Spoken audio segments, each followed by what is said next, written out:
Rainbow Magic Literature Series Book 1 Summer the Holiday Fairy by Daisy Meadows, read by Esther Ha. Story 1 The Curly Twirly Shell. It was the start of the summer holidays. Rachel, her best friend Kirsty, and their parents were all heading off to Rainspell Island. Have you finished packing yet? Mrs. Walker called. Almost, Rachel replied. Rachel and Kirsty had first met on holiday on Rainspell Island and had an amazing secret. They were friends with the fairies and had shared so many adventures. Maybe they will have one on this holiday. Oh no, Rachel groaned, pulling her favorite t-shirt from under her bed. It was dirty. She sighed and went to get her wash bag. When Rachel came back, she gasped. The t-shirt was sparkly clean. Bending closer, she saw a tiny glowing footprint on the sleeve. Fairy dust, she whispered. A car horn beeped outside. Kirsty and her parents had arrived. Rachel ran downstairs. Sorry we're late, Kirsty's mom said. The car had a flat tire when we got off this morning. But by the time I fetched my tools, it wasn't flat anymore, Mr. Tate said. Almost like magic. Rachel and Kirsty looked at each other. Kirsty, come and see my new David cover, Rachel suggested. She was bursting to tell Kirsty what had happened. The girls raced upstairs as Rachel's words tumbled out. I bet your car tire was fixed by magic, she whispered. A fairy's been here too. A few hours later, the fairy was chugging its way across the flat green sea. I can't wait to get to Rainspell Island, Rachel said. There it is, Kirsty pointed at a rocking island in the distance. Suddenly, she shivered. Brr, the sun's gone in. And the sea's getting rougher, Rachel said. I bet Jack Frost is up to something again. Just then, a big wave tossed the boat upwards. Kirsty stumbled and bumped into a pile of rope. As she tried to find her feet again, she heard a tiny tinkling sound. The sound was coming from under the pile of rope. It was a fairy. She was wearing a yellow top with a matching yellow and orange sarong. You must be Rachel and Kirsty, said the fairy. I'm Summer, the holiday fairy. Jack Frost has made the sea turn rough. He's trying to wreck all holidays because he wants Rainspell Island all for himself. She smiled. Did you notice I'd been at your houses today? Rachel and Kirsty beamed at each other. They knew it had been magic. Suddenly, Summer's wand made a tinkling sound. Oh my! She cried. There's an emergency on Rainspell. She flew off in a dust of golden fairy dust. When the fairy arrived at Rainspell Island, the sky was blue again and the girls were feeling excited. But everyone else was looking unhappy. When they reached the beach, they found out why. There was no sand, just pebbles and rocks. There was a terrible storm, a man passing by told them. When it was over, the sand was gone. There was no ice cream either. The ice cream seller told the Tates and the Walkers that it just kept melting and tasted horrible. Oh goodness, said Mrs. Walker. This isn't going to be much of a holiday. After reaching their holiday cottage and unpacking, Rachel and Kirsty walked along the empty beach. As Kirsty picked up a pebble and to toss to the sea, a shower of golden dust flew into the air. It was Summer. Hi there, called the fairy. Jack Frost's magic had taken all the shells. But why? Rachel asked. I'll show you, said Summer. She raised her golden wand and swirled the girls up in a cloud of shimmering fairy dust.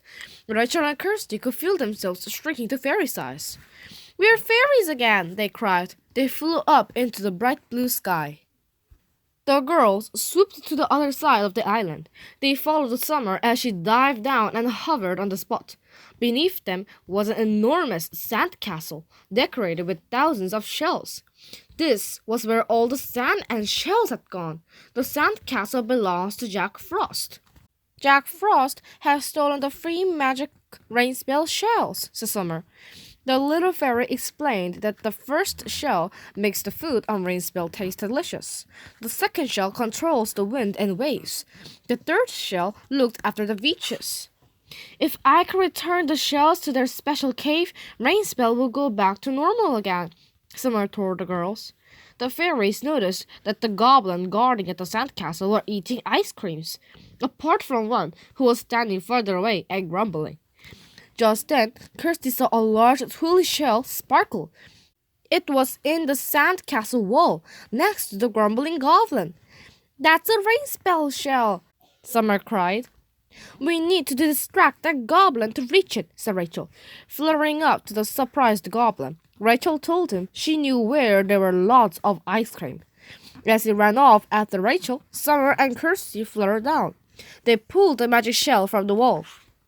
Summer thanked the girls for helping her find the first rain spell shell. She told them that she must put the shell back in an underwater cave where the shells are usually kept. Summer flicked her wand. In a cloud of fairy dust, the girls shot up to human size. Back on the rain spell beach, they walked towards the ice cream cellar. "My ice cream machine is working again. Would you like one?" the seller called. "Yes, please," replied the girls. "We must help Summer rescue the other rain spell shells," Kirsty said to Rachel. "Don't worry," Rachel replied. "We'll soon make the rain spell island perfect again." Story 2. The Sea Breeze Shell. "It's a wonderful day for the rain spell boat race," Kirsty said as she pulled on her trainers. Mr. Walker and Mr. Tate were entering the race. Everyone was very excited. The two families walked towards the harbor together. "It's very hot," said Mr. Walker. "I hope a breeze picks up or the boats won't be able to sail." The families joined the crowds of people at the harbor. "Let's ask the harbor master what's happening," said Mr. Tate. "I think the race might have been cancelled," the man said. Rachel and Kirsty asked if they could go to the beach. They ran across the pebbles. "This is Jack Frost's fault," said Kirsty. "He's got the magic shell that controls the wind." Suddenly, Summer appeared in front of the girls in a fountain of golden sparks. "How are you?" asked Summer. Rachel told her all about the problem with the wind at the boat race. "Oh dear," began Summer. "Jack Frost blew the magic shell this morning, so all the wind would go to his side of the island for his own race." "What can we do?" asked Kirsty. "He's put the magic shell on one of his sandcastle turrets, and we need to rescue it," said Summer. She waved her wand and a cloud of golden dust floated over the girls. They turned into fairies again. The three fairies flew over the island until they arrived at Jack Frost's sandcastle. Loud yells were coming from the beach. The goblins were sailing in a strange collection of boats made from blow-up toys and beach towels. They were crashing into each other and shouting. Kirsty looked back at the sandcastle. The top of each tower was decorated with pretty shells. "One of those is the magic sea breeze shell," said Summer, "but I'm not sure which one. How are we going to know?" Just then, the sun came out and one shell began to glow. "That has to be the magic one," whispered Kirsty. "It is," said Summer. "It always glitters in the sun. Let's sneak into the sandcastle while all the goblins are sailing. Then we can take the shell and put it back where it belongs." "Okay," said Rachel. "Let's find a shell that looked like the magic one and swap them over." She flew over to the sand and grabbed a shell from under the nose of some goblins. Then the three fairies flew into the sandcastle while the guards were watching the race. They fluttered up the tower and peeped around the door. "We made it," Summer said. "Come on, quick, let's swap the shells and get out," replied Kirsty. "But which is the magic shell?" Rachel asked. The sun had gone behind the cloud, and without it, the shells all looked exactly the same. The three fairies thought very hard. What could they do? Suddenly, Summer waved her wand. It sent a golden glow like a torch beam through the gray air, lighting up one of the shells. Rachel quickly pulled it out of the wall, and Kirsty stuck the new shell in its place. With racing hearts, they flew down the stairs, straight into the path of a big green goblin with a warty nose. Summer gasped as the goblin ran past them. She grabbed Rachel and Kirsty's arm and flew up to the ceiling with them. "Come on, let's get out of here before Jack Frost realizes he has been tricked," Summer said. So they zoomed out of the door and up into the air. Suddenly, the girls heard his yell so loud that it made the sandcastle walls shake. "What's this?" "Quick!" Summer looked scared. I think Jack Frost has just found out that the magic shell has gone. Pesky fairies! Jack Frost shouted out of his window. Come back here with my magic shell! With a final look back at the sandcastle, the girls and Summer flew away. Phew, Rachel said as they reached Rainspell Harbor. That was scary. But at least you rescued the magic shell, Summer grinned. Do you want to come to the underwater cave and help me put it back where it belongs? Rachel and Kirsty looked at the boats bobbling on the calm sea. We should get back, Rachel said. We told our moms that we'd meet them to watch the boat race. Kirsty glanced at the big clock on the harbor wall. Almost half an hour had passed since they had left their parents with the harbor master. It doesn't look like there's going to be a race, though, Rachel sighed. There's not enough wind for sailing. Oh, you need the wind right now? Summer asked. Rachel and Kirsty nodded. Summer raised the magic shell to her lips. At once, a breeze swirled across the beach. With each of Summer's breaths, the wind grew stronger until the sails of the boats were flapping in the breeze. Lowering the shell, Summer smiled at Rachel and Kirsty. Thanks, Summer, the girls said together. No problem, said the fairy. She waved her wand, and a cloud of fairy dust floated around the girls. They shot back up to their normal size. The race must be about to start, Kirsty said. Waving goodbye to Summer, the two girls ran across the pebble beach. Come on, Dad, they both shouted. Dad's boat raced forwards the finish line, just in front of the others. They've won, called Mrs. Walker and Mrs. Tate. Just one more shell to rescue, Kirsty whispered to Rachel. Rachel grinned. We'll get it back. I know we will. Story 3. The Magic Scallop Shell. The sun was shining as Rachel and Kirsty ran down to Rainspell Beach. It was a perfect day for donkey riding. It's very quiet, said Kirsty. It just isn't the same without the sand, agreed Rachel. We have to get the last Rainspell shell back, said Kirsty. Ever since Jack Frost has stolen the sand and shells to build his sandcastle, people have stayed away from the beach. The girls spotted Mr. Williams and his 4 fluffy donkeys. He was checking on one of Donkey's hooves. Hello, Kirsty called. Can we have a ride, please? Mr. Williams shook his head. I'm afraid not. The beach is too rocky. Pippin has hurt her foot. There won't be any more donkey rides while the beach is like this, he sighed. I'd better take them back to their field. Jack Frost is determined to spoil everyone's holiday, isn't he? Rachel said sadly. Suddenly, Kirsty gasped. Look! A cloud of golden dust whooshed up from behind a rock, and Summer the Holiday Fairy flew toward the girls. I found out where Jack Frost is keeping the third magic rainspell shell, Summer cried. He's using it to decorate his throne in a great hall. If we don't put it back in its underwater cave soon, the beaches on Rainspell will stay sandless forever. We can't let that happen, said Rachel. Kirsty nodded. We're not going to give up. Summer waved her wand, showering Rachel and Kirsty with fairy dust.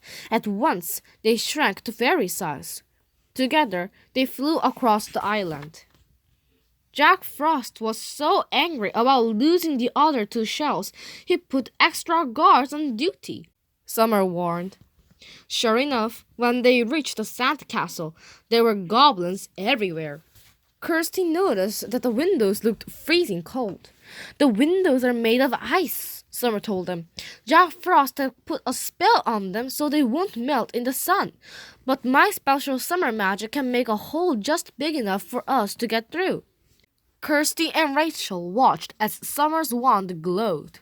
It melted a tiny hole in one of the icy windows. Summer looked pale as she concentrated on making the hole bigger. Jack Frost's spell is strong, she said quietly. There's not much magic left in my wand. When the hole was big enough, Rachel and Kirsty followed Summers inside. They flew to the great hall. Rachel pushed the door open and they saw a magnificent throne with a glowing shell stuck to the very top. It's a magic scallop shell, Summer whispered. She picked it up. Stop right there, a cold voice snapped. It was Jack Frost. Quick, melt the window, Summer, Kirsty cried. Summer raced to the window and touched the pane with her wand. There wasn't much magic left, so the girls were relieved when the ice melted. Let's go, Kirsty said, flying into the air with Rachel. But poor, tired Summer just lay on the window ledge. Trying not to panic, Kirsty grabbed the shell. Rachel put her arms around the exhausted little fairy to help her. Quick, Rachel, through the window, said Kirsty. Just then, Jack Frost raised his hands. Icy bolts flew from his fingertips. The window froze over with a fresh sheet of glittering ice. Kirsty thought hard. Follow me, she called to Rachel. We'll go back the way we came in. Carrying Summer and the shell, the two girls flew across the room and out of the window. Stop those fairies now! Jack Frost yelled to the goblins. With a final effort, Kirsty and Rachel climbed through the hole in the window as they had come through the earlier. Luckily, it hadn't frozen over again. They stood outside on the window ledge. We can't stay here, Rachel said. The goblins will see us. But we can't fly carrying both the shell and Summer, worried Kirsty. Are you all right? Came a voice. They looked up and saw a seagull flying towards them. Summer's used up all her magic, Rachel explained to the friendly-looking bird. We need to take the magic shell back to the underwater cave, added Kirsty. Climb onto my back. I'll fly you to the sea, the kind seagull said. Rachel and Kirsty climbed on. They lifted Summer and magic shell to the seagull's back. You pesky fairies! Came Jack Frost's cold voice from a window behind them. Bring back that shell! Never! Rachel shouted. By the time the seagull landed on the sea, Summer had started to wake up. She felt much better. The little fairy looked in her beach bag and pulled out the sparkling pink bottle. It's a fairy bubble mixture, she explained, blowing 3 big bubbles and handing one each to Rachel and Kirsty. Put these onto your heads. The bubbles sank down until their heads were covered. Now they could all breathe on the water. The 3 of them said thank you and goodbye to the seagull. Then Summer suddenly cried, Jump! The girls jumped. Rachel, Kirsty, and Summer went down, down, down into the deep water. Wow, said Kirsty. An underwater cave had appeared ahead, with 3 stone shelves on the wall. 2 shelves held the shells they had already found at Jack Frost's sandcastle. Summer carefully put the 3rd magic shell onto the last empty shelf. At once, a fountain of sparkles fizzed through the water. They heard a low, rumbling noise. I think that was Jack Frost's sandcastle falling down, gasped Summer. And look, my one has filled up with magic. Rachel, Kirsty, and Summer swam back up to the surface and saw the soft sand now lay where the sandcastle had stood. Look, Rachel pointed as they flew back to their side of the island. They could see golden sand all around. Thanks for helping me, Summer said. She turned the girls back to human-sized. Rachel and Kirsty went back to their holiday home. There they found shiny swimsuits on their beds. They must be from Summer, said Kirsty. Laughing, the 2 girls raced across the soft sand and splashed into the warm sea. It was going to be a great holiday after all. The end. This is the end of Rainbow Magic Summer the Holiday Fairy by Daisy Mellows, illustrated by George Ripper, read by Esther Ha. Thank you for listening.